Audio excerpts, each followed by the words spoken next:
Pocahontas, chapter 5. I'm going to read the second part of this chapter now, starting on page 76, where we left off. "But what about their king?" Tomokomo asked. "When was he going to see him?" He had already met the king, he was told, but Tomokomo denied this. When the occasion was described, however, Tomokomo was shocked. That puny little man was the king? That man who walked with a shuffle? If that was the king, he was a stingy, mean sort of king, Tomokomo declared. The English gave Powhatan a white dog, which Powhatan loved so much. He fed him from his own plate. But the English king gave Tomokomo nothing, and I am better than your white dog, he said. Moreover, the English were liars and deceivers. Look at how they lied about John Smith, and look at how John Smith himself was behaving. He had accepted the friendship of Pocahontas in her country, yet in his country did he offer his friendship in return? Had he called yet? No, he had not called.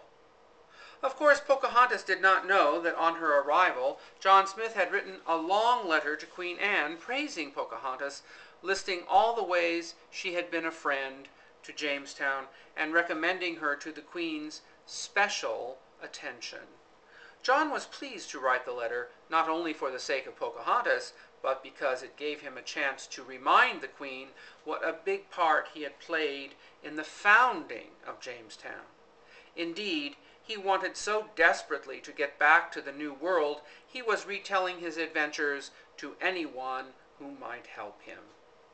John was not a man who gave his heart to people, either men or women. He never married. He was not interested in games or sports or society, as so many men were. He had only one passion, America. And his mind was on America now, not Pocahontas, although he knew that out of simple courtesy he should see her. Yet he may have dreaded the meeting. Suppose she had not outgrown that childish notion of their special kinship. It was one thing to play the part of a brother to a little girl, but to a married woman? Well, it would be awkward. For whatever reasons, John Smith was in no hurry to make this call. Disappointed again and again, Pocahontas gradually gave up hoping, especially after the Rolfes moved into the country, away from London's polluted air that was bothering all of the Indians. Pocahontas felt more at home in the country house surrounded by trees. She could be happy here with little Thomas, and she begged John Rolfe to let them all stay. But John always said no. He had been made secretary of the colony, and he was proud of his appointment and anxious to return to his tobacco fields. Pocahontas was afraid to go back to Jamestown, yet how could she explain her fears to this man who had lived with her 3 years and had never tried to understand the Indian in her? He spoke of how easy it would be to turn thousands of her people, poor, wretched, and misbelieving people, he called them, into Christians. He might expect her to help. Indeed, the English were full of plans for putting converted Indians to work at converting their own people. Didn't the English see how painful, even impossible, this would be? No, they understood nothing, it seemed.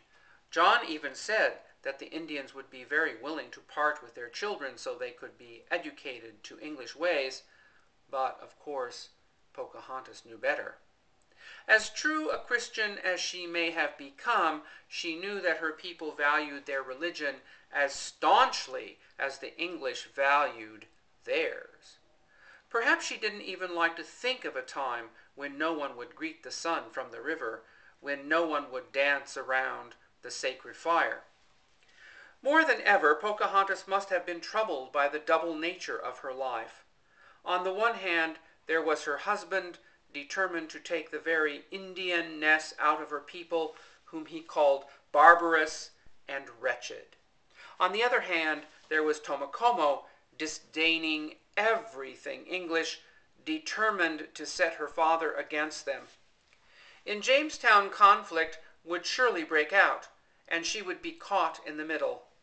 Young Thomas, too. Oh, let them stay in England, she prayed. The first 3 months of the winter of 1617 were warm, but damp and very windy. Pocahontas found the dampness bad for her health. Not used to the English climate or to English diseases, Indians in England often developed tuberculosis or other chest problems.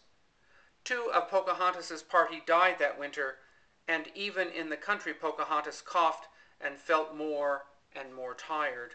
Still, she did welcome the wind. No ship could sail to America in such strong wind. So the longer and the harder the wind blew, the better Pocahontas liked it.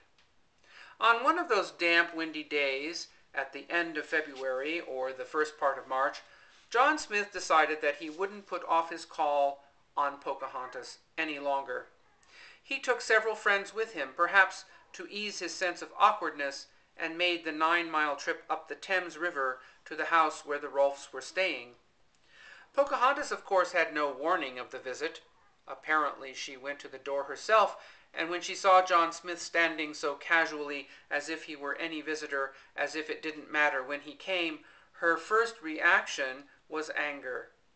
She greeted him coldly, but then memory swept over her in such a sudden storm of feeling, she put her hands over her face and turned away. Both John Smith and John Rolfe, who had joined them, tried to smooth things over and jolly her into normal conversation, but nothing they said made any difference. Pocahontas wouldn't talk. Indeed, she couldn't. At last John Rolfe suggested that the men take a walk, while she composed herself. It took Pocahontas several hours to recover, but when at last she spoke to John Smith, she was at no loss for words. Her speech was as if she had prepared it. Her emotions she knew by heart. She stood as Powhatan's daughter, straight and proud, and reminded John of all she had done for him and his people. How could he have neglected her so, she asked. Did he even know that she had mourned him for years? They did tell us always you were dead, she said, and I knew no other till I came to Plymouth. She went on, you did promise Powhatan what was yours should be his, and the like to you, you called him father, being in his land a stranger, and by the same reason, so must I do you. I'm going to stop here, and we will complete the chapter in the next video.